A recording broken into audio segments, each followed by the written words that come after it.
We answer last week's unread super chats, plus we open up the phone lines. The 7 starts right now.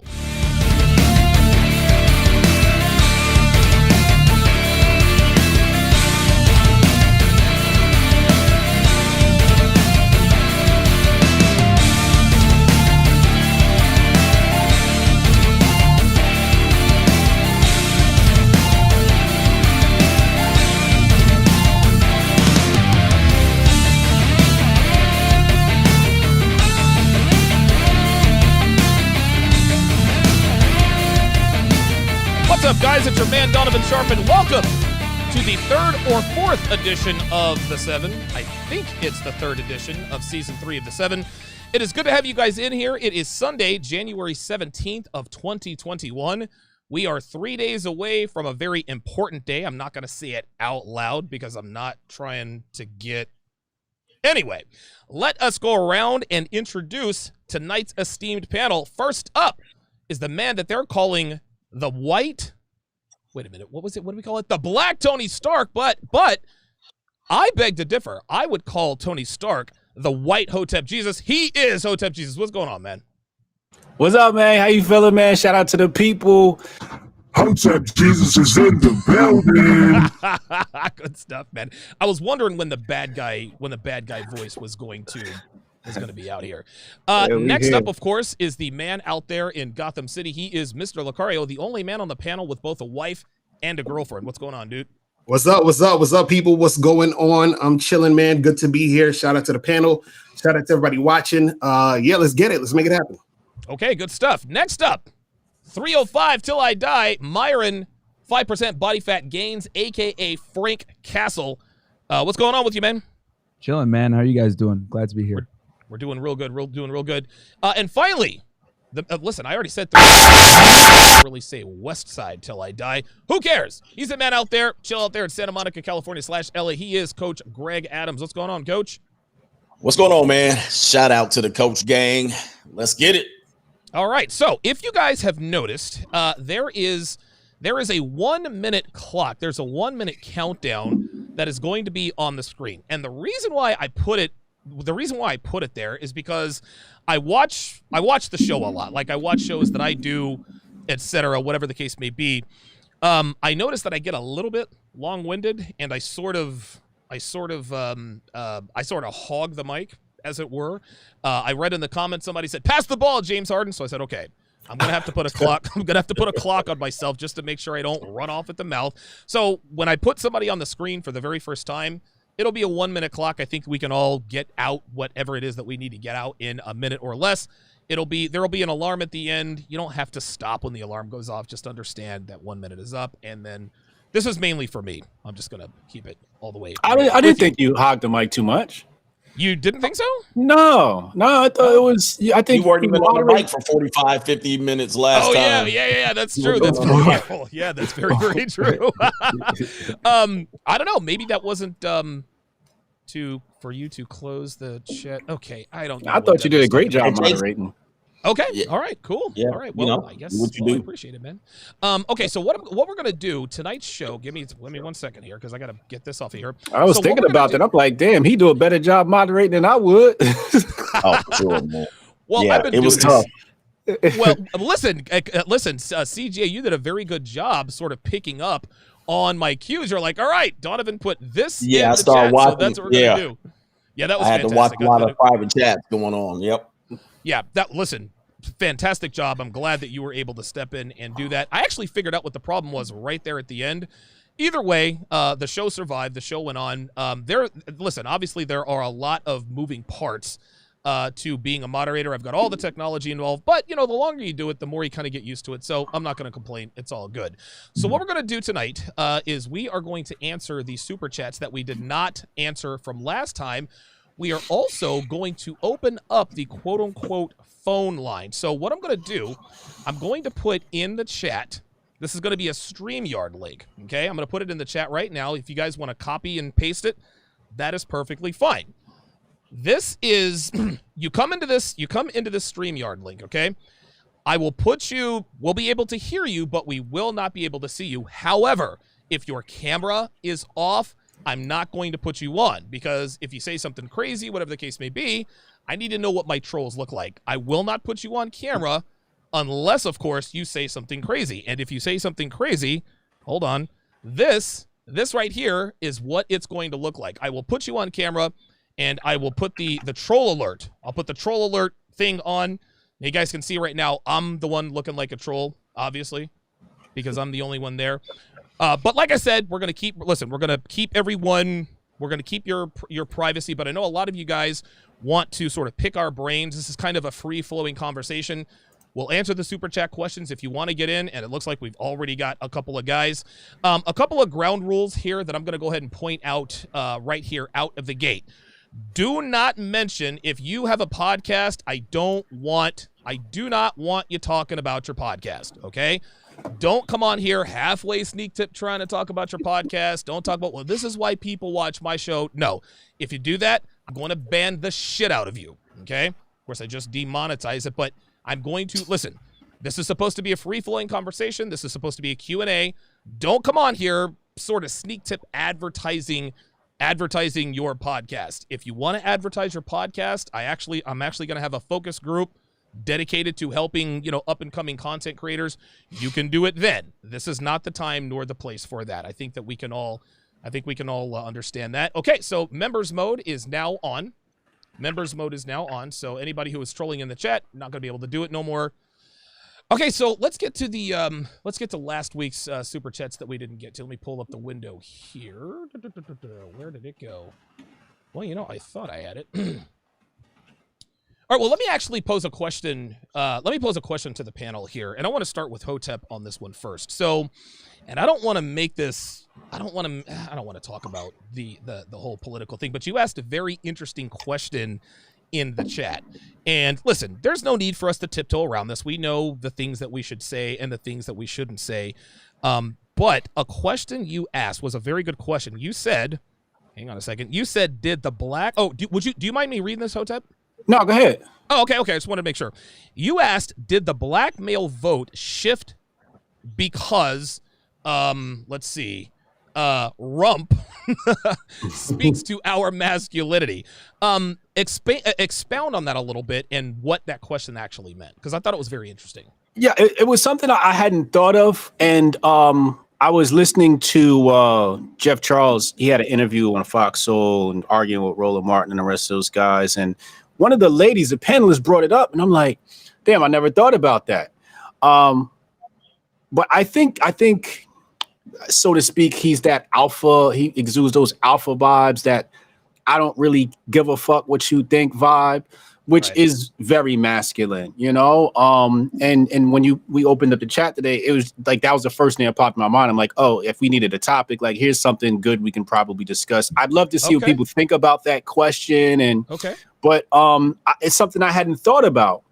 And ever since she said it, it was a leftist black woman. And ever since she said it, I was like, she might be on to something here.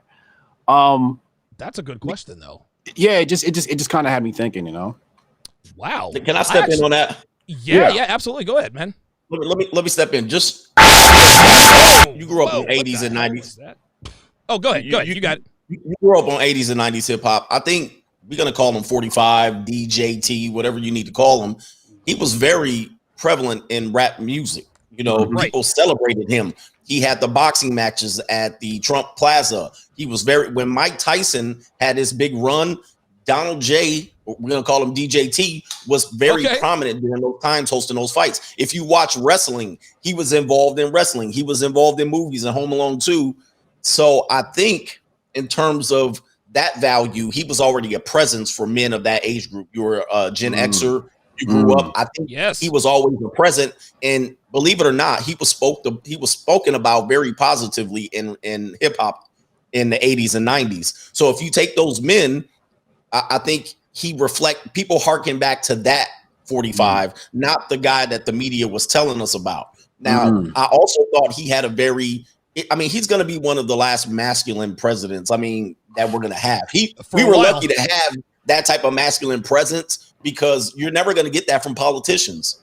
They're never going to be that, I don't give a damn, that outsider he was. So a lot of men like that. And he got the biggest he was able to swing the biggest amount of black men to vote for him since I don't know when. I mean, for a Republican, right? So it was a major coup. So yeah, man.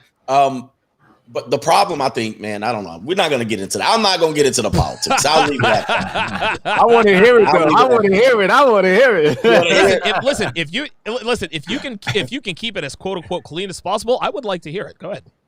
Okay, here's the point. Because there's a lot of beta black men that they can't handle it.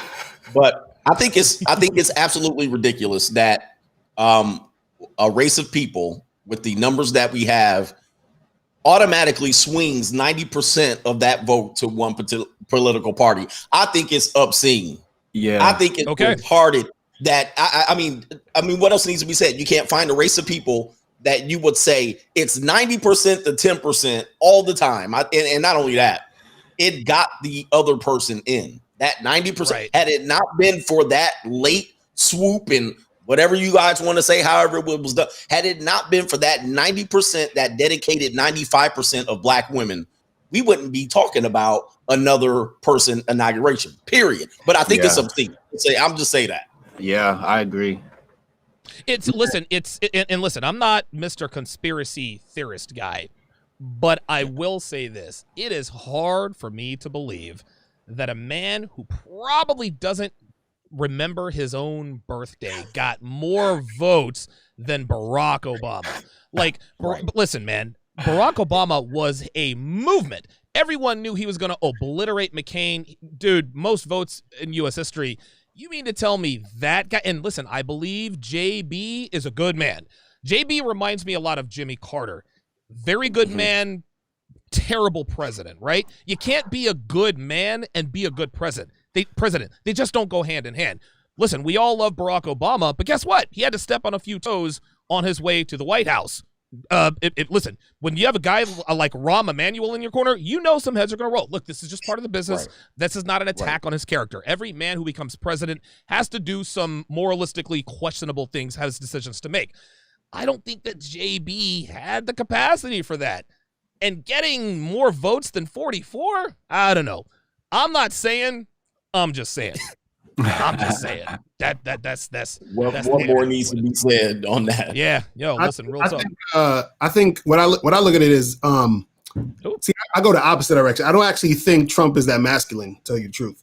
I think because he's a little too emotional, and I think what happens is that he has that aggression and that assertiveness, which I like, but it's always misdirected. So he doesn't actually make moves that are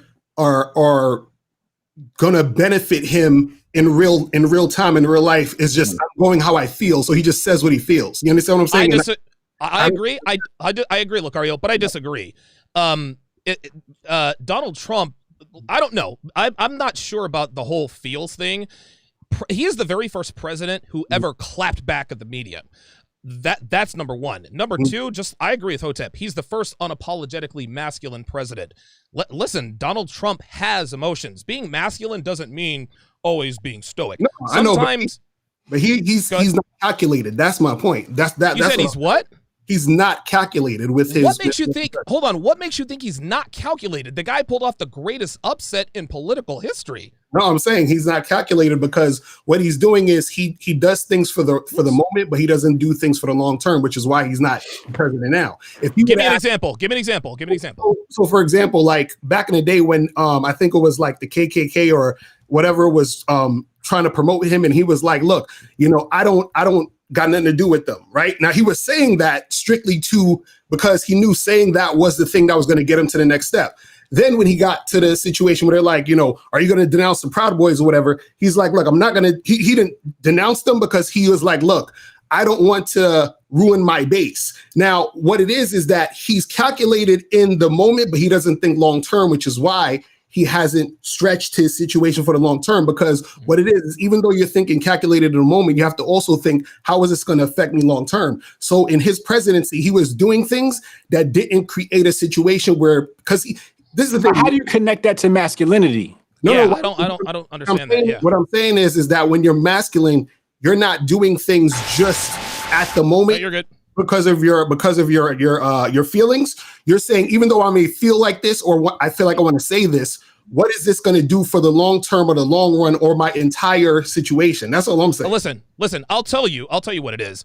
That to me, listen, I respect the hell out of you. You didn't say anything there. Here's the thing. What about, like, he said he didn't play in the long term. Dude, Donald Trump made moves 2 and 3 years before he ever made a run to the White House. Everything he did was calculated. People eviscerated this guy for 2 straight years. Dude, we all knew that Hillary Clinton was going to be the next president. And then Donald Trump shocked the world, right? All of those calculated moves that he made, that his presidency, that was a culmination of his calculated moves. Just saying that he was in his feelings, you got to give me more examples than, he's not the president. That's why I was a little bit, I'm trying to figure out where the feelings came in, Lucario. Because what I'm saying is that there's certain people, like, for example, if you're speaking to a bunch of people, you have people who are already in your audience. Like, they're going to be like, okay, like for the red pill guy.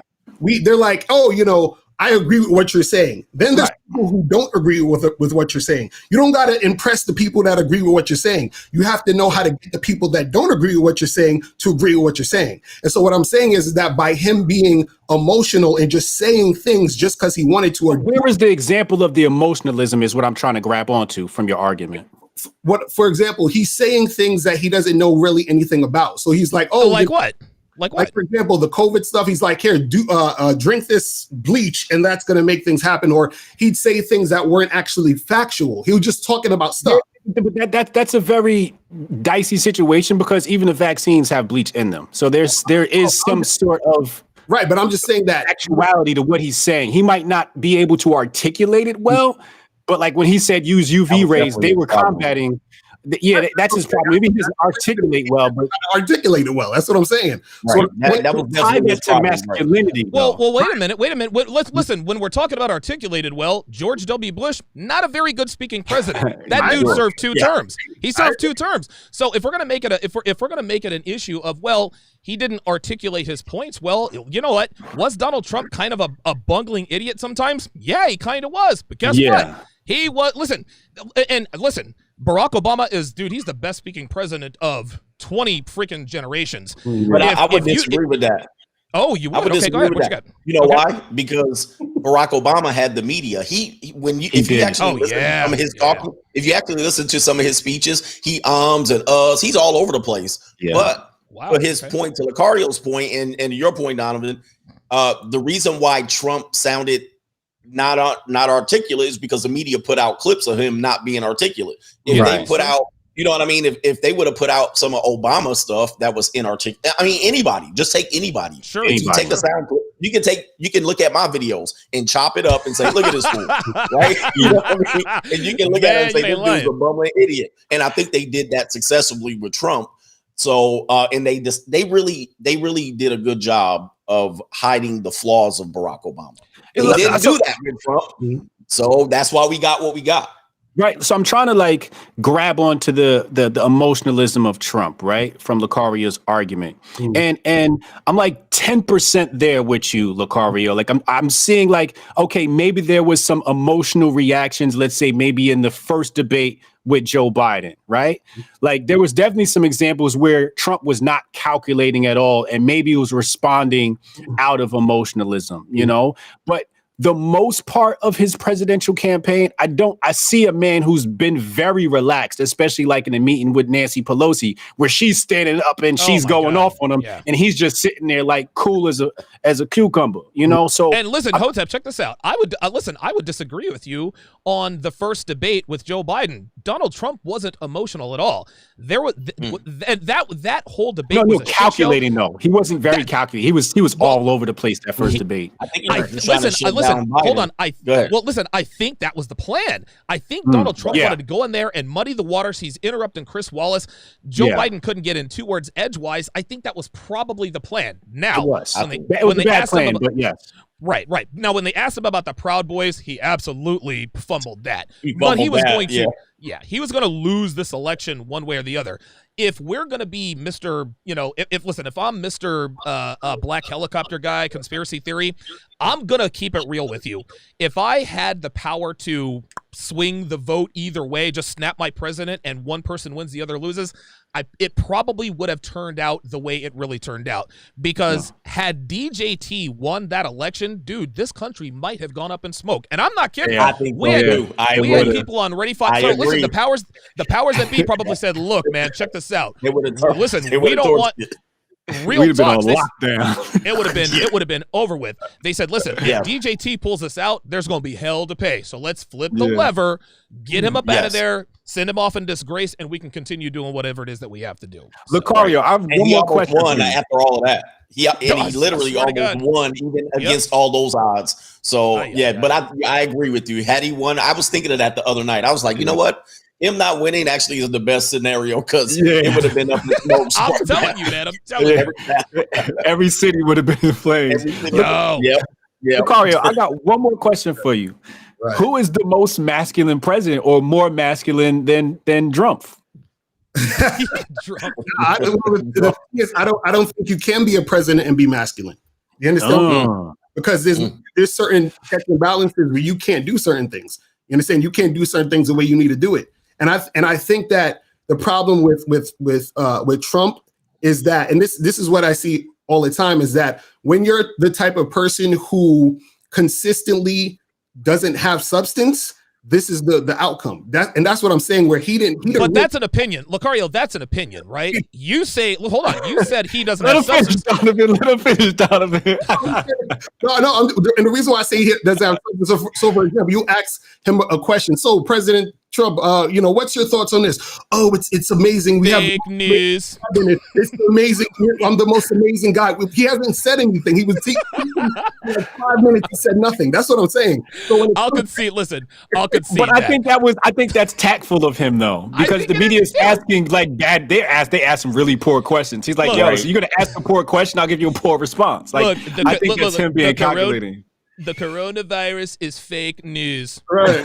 That's all that was. That's all it was. Listen, I'll go with Lucario on that. I think that he took the Derek Jeter approach where he talked all the time, but he didn't really say anything. And I think Trump probably understood that, listen, if I tell these people anything, if I give them any substance, they're just going to twist it around anyway. So may as well look like a bundle. He was trying to give him soundbite. He was trying to really give the media the sound bites that he wanted the media to take, but they never took them. You know what I mean? He would start off with the soundbite, like, okay, they're going to go with that. And the media's like, yeah, we're not going with that. We're going to go with what we want to go with. Drink that bleach. You know what I'm saying? Like, they went with that, and it was like a joke. You know what I mean? He made it was kind of like, what do you call it? Sarcasm, but, whatever. Yeah, man. Yeah. Oh, well, let's get to these super chats here. So the last question we answered on super chat was the guy, what are your thoughts on marrying women who are richer? We absolutely shot him down. Of course, John Somnez answered that question very, very, very good. So David Nino Brown with the $2 super chat says they chose a broke thug over a rich dude. Okay, appreciate that. Minister Japp would say, Jeff Rugeta with the $5 super chat says, as Minister Japp would say, they see the check in you.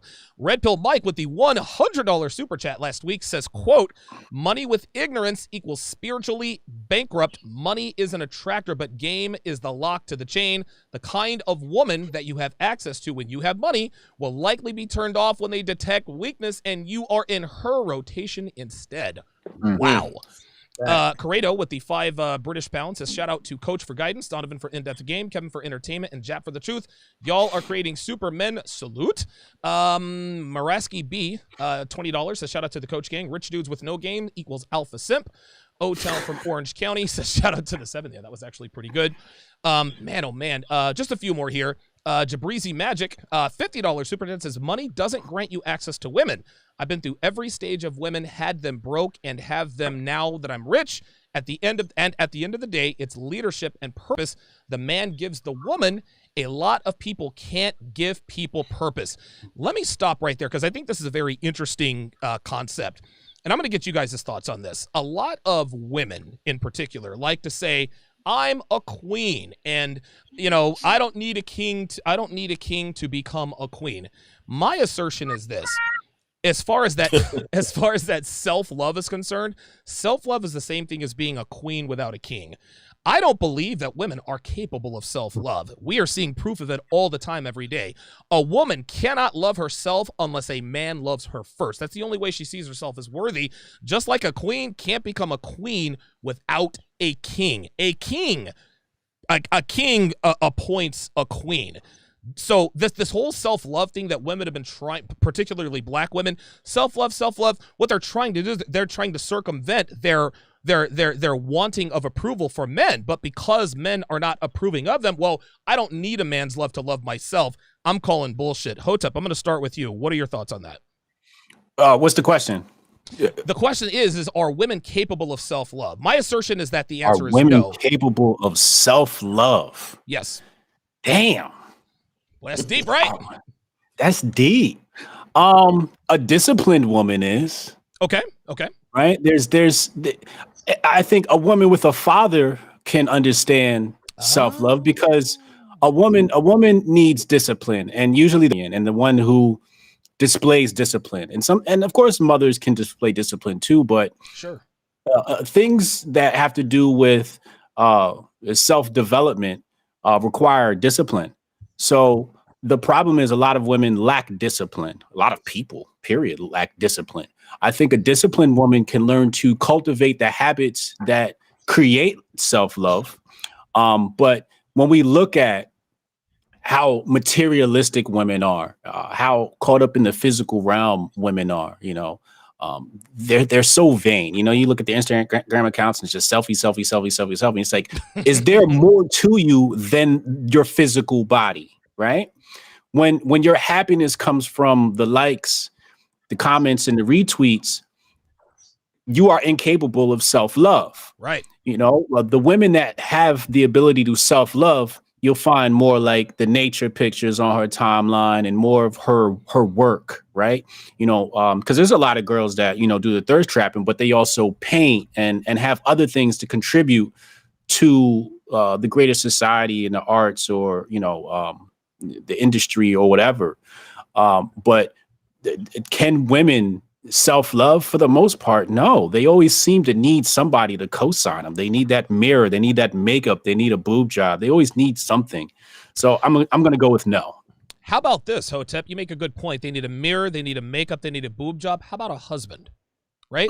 Women, right? Women who are happily married, women who belong, those are the women who love themselves, because a man, it's the ultimate sign of pre-selection. A man loves me and I love this guy, so maybe I am worthy of love. If a woman doesn't have a man, say again. So what I took from that was a woman learns self-love by being in close proximity with a man, because men have mastered that. Not only that, it's that, like, if a woman gets with a guy, she obviously loves and respects him enough to give him herself.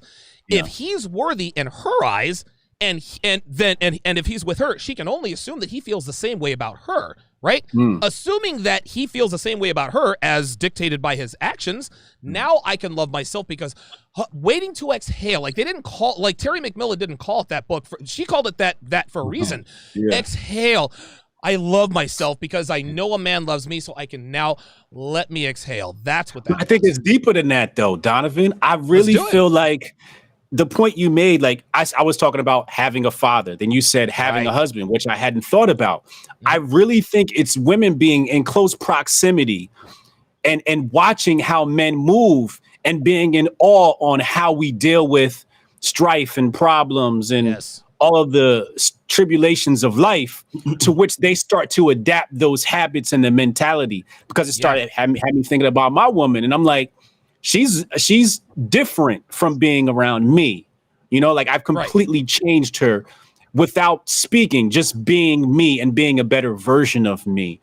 And I see that in the kids too. So I think it's the close proximity to a disciplined man that makes a woman understand self-love. Very good. And he can be either a father or a husband. Can we go with that? Yeah. A father or husband, or, close significant other, whatever the case may be. I like that. Yeah. That's very, very good. Okay. Lucario, what are your thoughts on women? Oh, wait a minute. Wrong person there. Jesus Christ, I'm all over. There you go. Sorry about that. So, LaCroix, what are your thoughts on the whole self-love thing? Do you think women are capable of self-love? If not, then what would it take? I actually agree with you and Hotep in the sense of this, but I'll take it, add something else to it. Is that Let's do it.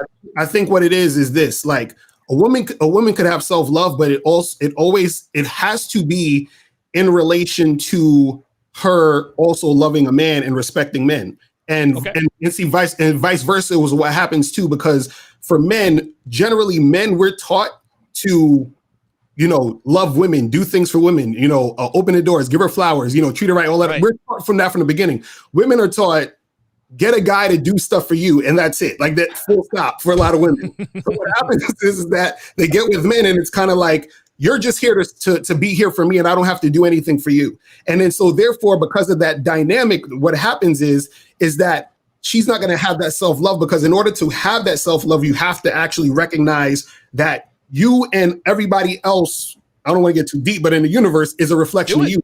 They're a reflection of yourself. You see what I'm saying? And the thing is that if the woman doesn't see that man and deal with him in respect, it's going to be hard for her to love herself, because basically what she's saying, I hate the man, she's saying, I hate myself. You understand what I'm saying? Wow. She love herself if she don't love the man. You see what I'm saying? I like it. That makes perfect sense, man. You see what I mean? I like that. CGA, man, what are your thoughts on self-love? Can a woman love herself if a man doesn't love her first, or are there other elements involved? I think if you go by some of the texts, the Bible, the Torah, the Quran, they warn women they warn us that women can be self-destructive. All right. They necessarily don't have self-love. Self-destructive is normally what we're trying to caution them against. If you think about some of the things that they've been preaching about in terms of being self-love, when they talk about self-love, the more destructive they become to themselves, right? They become bigger, gain more weight. They start piercing all kind of bull nose earrings. They start doing tattoos all over their body. Most people who talk about self-love are self-destructive to themselves. And many times if they talk about self-love, it is in the absence of a man, like you guys are talking about. I can love myself. Right. I don't need a man. Right. But I think that's where they're losing out. I think your points were the wives end up demonstrating more self-love and than the people who are without a husband. Most of the people who, if you hear the queen thing, the queen, I'm a queen, I self-love. Most of it comes from a person that has had some sort of trauma, divorce. They might have had some childhood trauma. They may have been on the carousel at 13. They might have had somebody do something to them when they were younger, an adult or something like that. So they're bringing a lot of that into their lives. By the time we see them, they're 28, overweight, or a single mother. They got a whole bunch of trauma in their life, and they're trying to patch that up with self-love, but they've already been self-destructive. By the time we see them, we're looking at them like, what are you talking about? Self-love. Right. All right. Right. We're a reflection of self-destruction. So, but that there's a whole bunch of things that come with that, because as we know, young women are exposed to things that we aren't. Yeah. And as they grow up, they've lived 10 or 12 years that we haven't even seen yet. And so we just got to take that into consideration. A lot of times they're dealing with a lot of demons or destructive or trauma in their past. That's where they're using to patch all that stuff up. Let me piggyback really 20 seconds. You got it. Go ahead. Because Coach Greg made me think of something. Women's definition of self-love is screwed up. Every time I see them say self-love, it's about posting a selfie and looking good. That's not self-love. No, that's not. And to me, that's outside validation. This is why we say that girls who have daddy issues, listen, they make great bed buddies for a little while, but they make terrible wives and girlfriends. Why?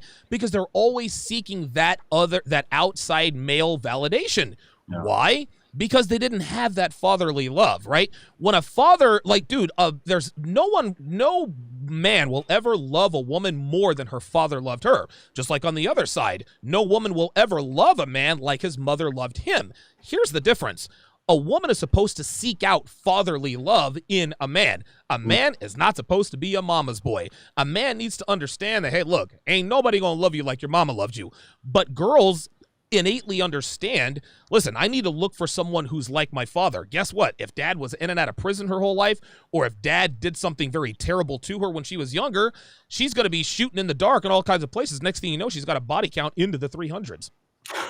Yeah. Myron, what you got, man? Yeah, man. So I was taking down some notes because you guys made some really good points. I'm going to say this, right? So here's a secret, guys. This is what it is, man. This is what it is.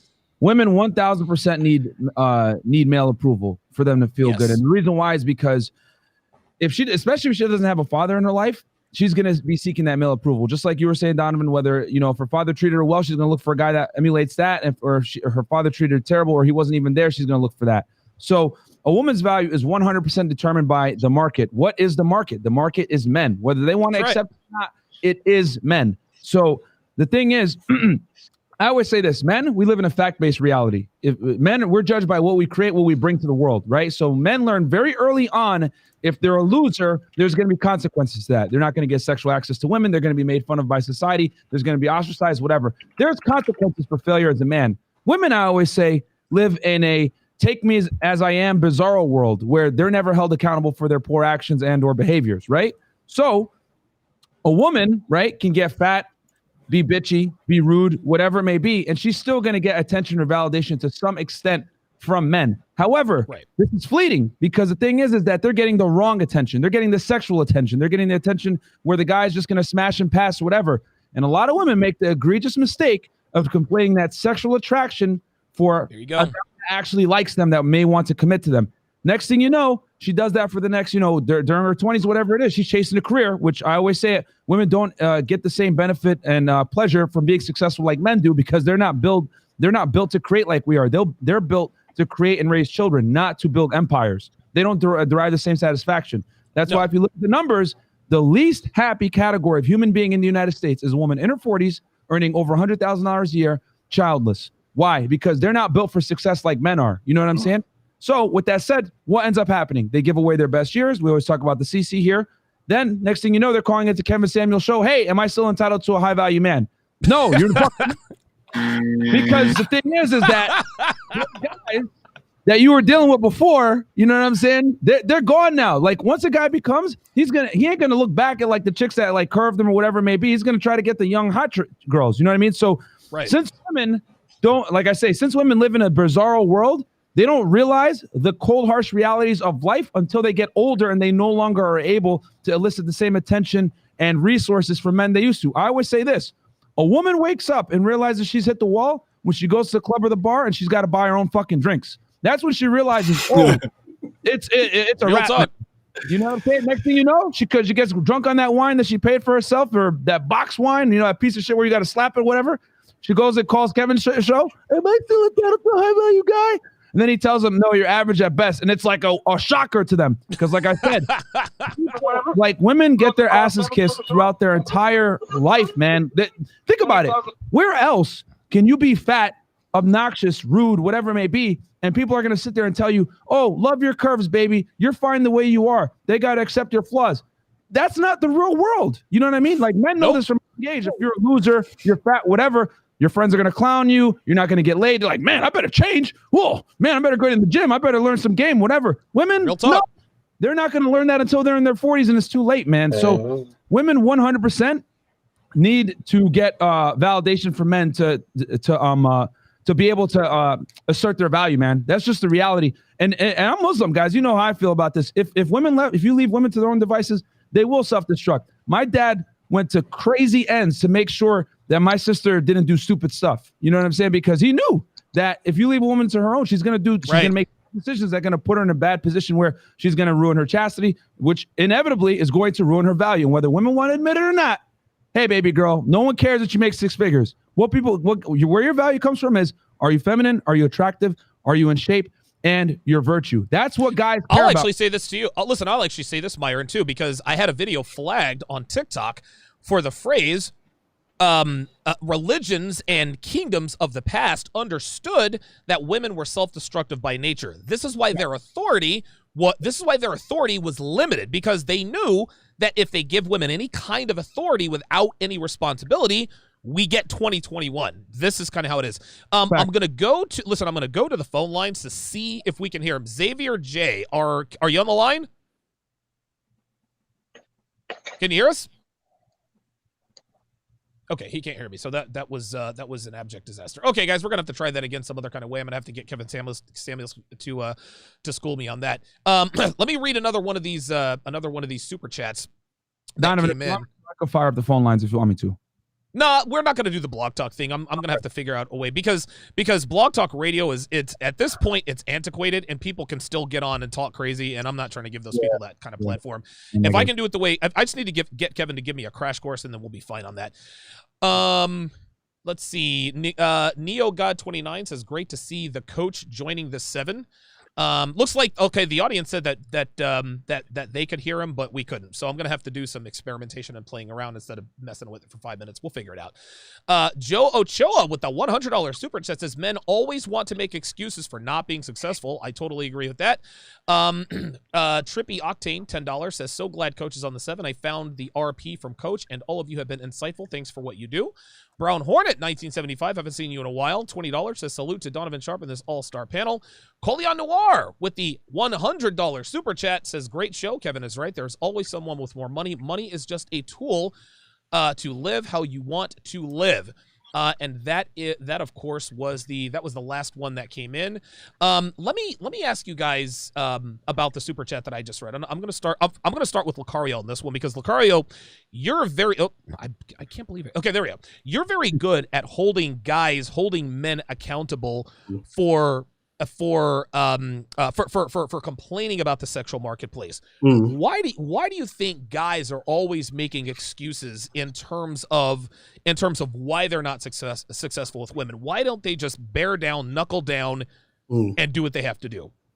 Right. Well, the thing is, a lot of guys, people just in general want to go with the path of least resistance. So if there's a way to get what I want without having to put in work or putting in the least amount of work or getting it the easiest way, that's what I'm going to do.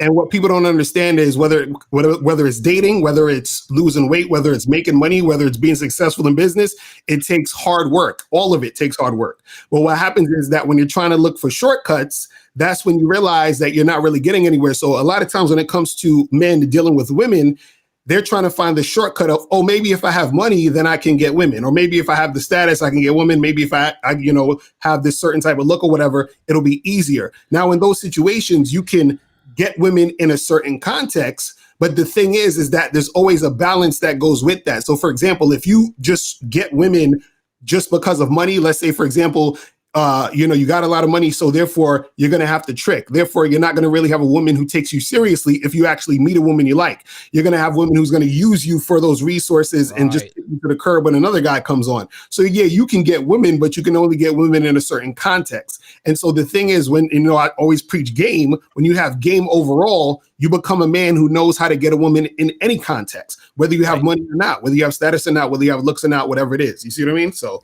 that's what it is. Yeah, Coach, what are your thoughts on that? Because, again, and listen, they called you and me the offensive coordinator and the defensive coordinator of the manosphere for very, very good reasons. But why is it that you think that guy? Because when I found out that you were who you were, it shocked me. It's like, not that guy. And it turned out that you are very different than who I thought you were. But we get a lot of guys who complain. Why do they complain and not look for solutions?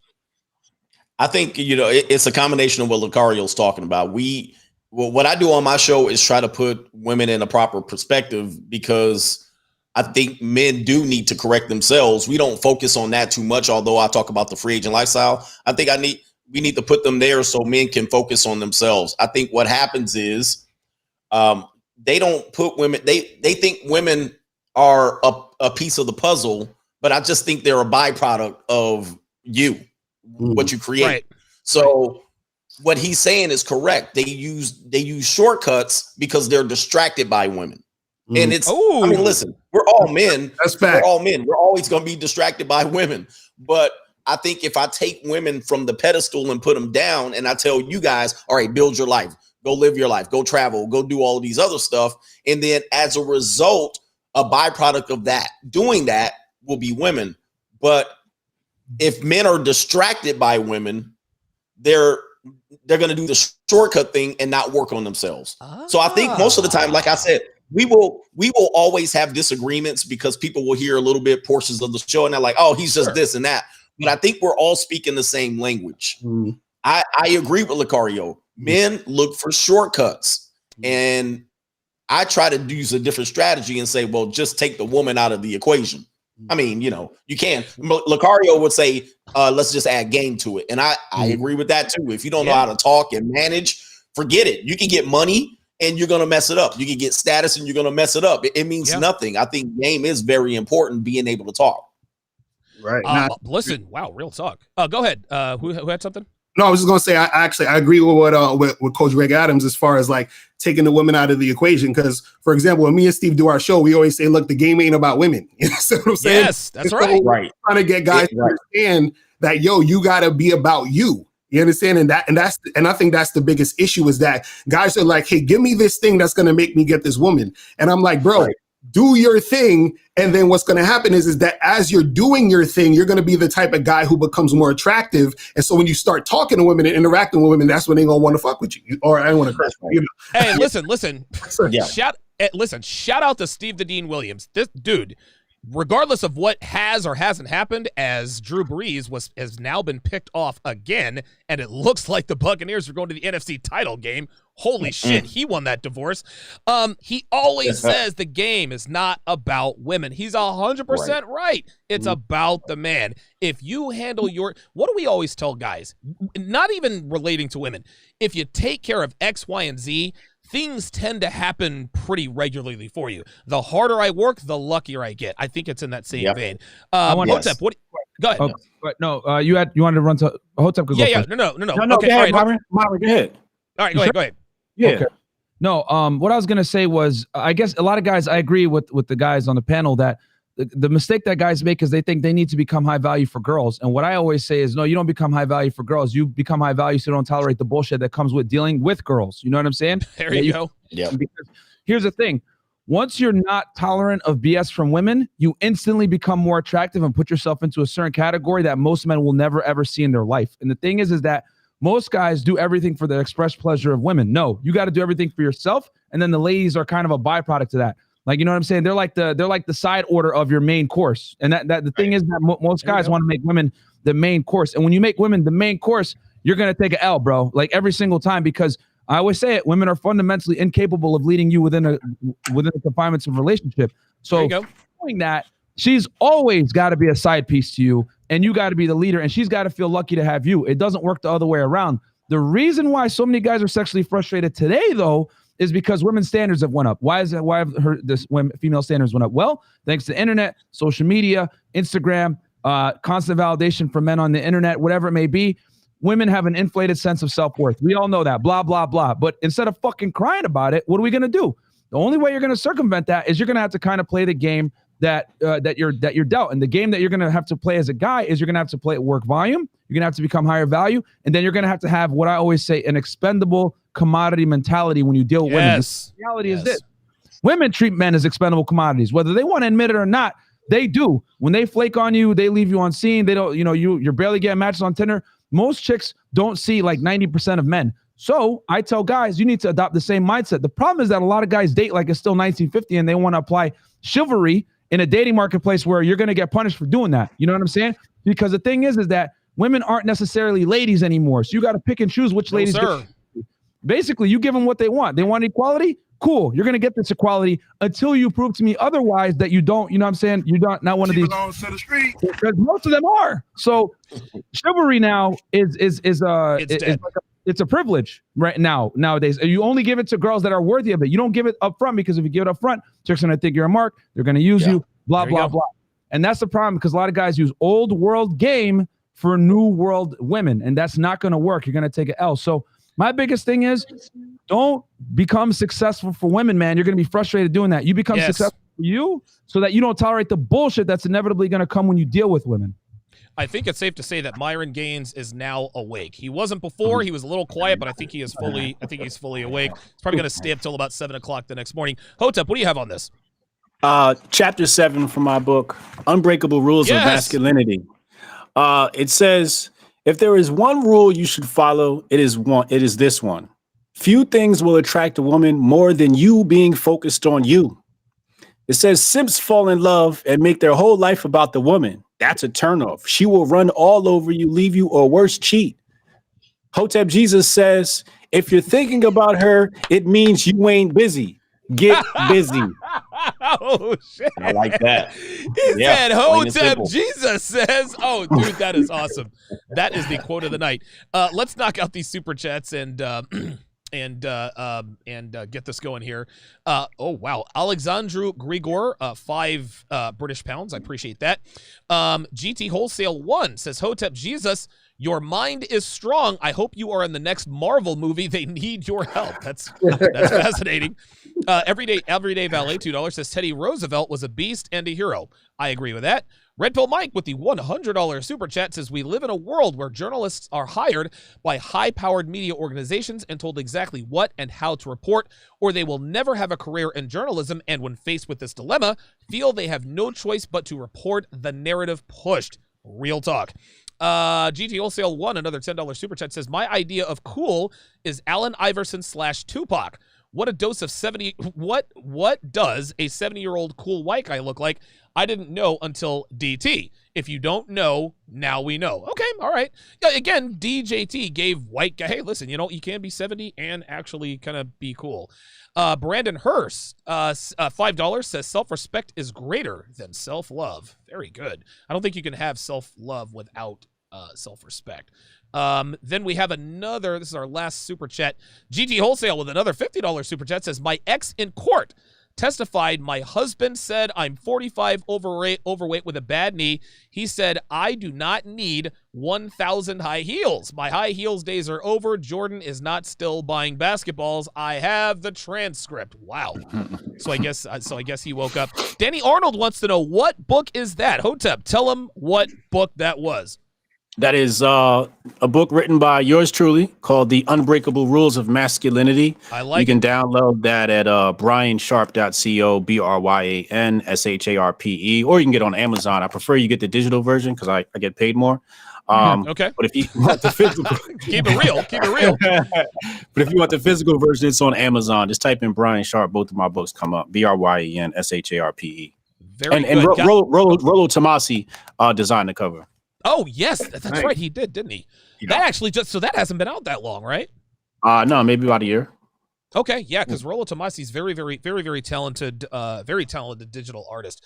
Guys, I'm actually I'm working on believe it or not, increasing the production of the show. I'm gonna have everybody's overlays, individual overlays. I'm gonna have it's gonna be badboymembership.com scrolling across the bottom when Lucario's on the screen. Nice. We're gonna have logos and all that stuff. So over the course of the next week or so, guys, send me all of your YouTube handles, social media handles. I'm gonna have them all locked down. I'm actually gonna hire someone to look at the back end of this stuff to make sure that everything is where it needs to be. That way I can just show up and talk.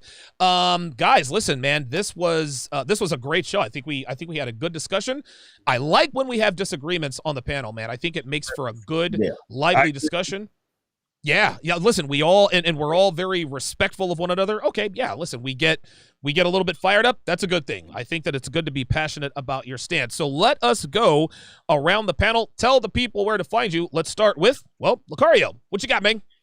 Yes, so guys, make sure you follow me on Instagram at @RealMrLucario. Also, make sure you go to badboymembership.com. That's where you get 45 to 90-minute audio and video dating advice tutorials every month. And you can also get my documentary that's back there called Game Kings. You can get that for free at badboymembership.com, or you can go to MrLucario.com and get your copy. And that's it. Appreciate you guys on the panel. Appreciate everybody watching.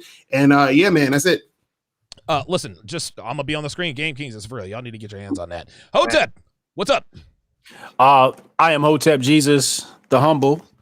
Make sure you get a copy of The Unbreakable Rules of Masculinity. This is required reading for anybody above the age of 18 or plans on dealing with women. Or if you have a wife, you definitely need to read this too. It'll solve all of your marriage problems. I love it. Coach Greg Adams, man. Tell people where to find you, man. All right. Find me on YouTube at Coach Greg Adams. Instagram has been popping off at Coach Greg Adams. And so it's TikTok at Coach Greg Adams over there. The author of The Free Agent Lifestyle, of course. Yes. And then The Evolution, author of the Evolution book. I'm not writing any more books in the near future. I'm just gonna, book writing is very difficult. Plus, all of that. If you ever done an audio book, all right, Jesus, all right, it's very difficult. But shout out to everybody, man. You guys, men, you guys are lucky to have the voices that you're having right now. Real talk. All right, we didn't grow up with these voices, so you guys better be very appreciative of the time that these men are putting in to get you guys right. All right. Appreciate it. Real talk, man. Thank you very much for that, Hotep. Hotep with the actually promoting the show. I like that. I like that a lot. Myron, tell the people where to find you. Yeah, man. Guys, Fresh and Fit is the YouTube channel. You can catch us on our Instagram at Fresh and Fit Miami, TikTok, Real Talk Miami, and yeah, man, patreon.com/freshfit. And we're gonna have we go live Monday, Wednesday, Friday, Fresh Fit Podcast, 6 p.m. Eastern Standard Time. Tomorrow, you're 3 days a week now. 3 days, yeah. We moved. We got okay. Now and we do Friday, Monday, Wednesday, Friday, 6 p.m. And we're actually going to have the #1 earning female from OnlyFans on tomorrow. So it's going to be a different, interesting perspective from the female side. Her name is Danny Banks. So tune into that, guys. We're going to kind of see the other side of the OnlyFans from the female content creators' perspective and see all the simps. So this is going to be hilarious. Good stuff, man. I, of course, am Donovan Sharpe, at Donovan Sharpe, everywhere. Donovan Sharpe _1. You guys can find me. Just look up Donovan Sharpe on any platform. I just released my my ebook guide, The 49 Laws of Sharpe. Be sure to pick that up at donovansharpe.com/49laws. Womanese Volume 4 Womanese Volumes 4 and 5 have been shot. They are currently in editing status. Everything is, being rendered and everything. Volumes 4 and 5 are going to be the last volume. I'm releasing Volume 4. I'm not sure. Volume 5 is probably going to be somewhere around the end of May. Then, of course, we've got the Conference of Masculine Excellence coming up. I'm flying out to Vegas with a couple of guys to do some promotional shooting out there. So very much looking forward to that. That's going to do it for this episode of The 7. I will try to have the phone lines worked out for next week.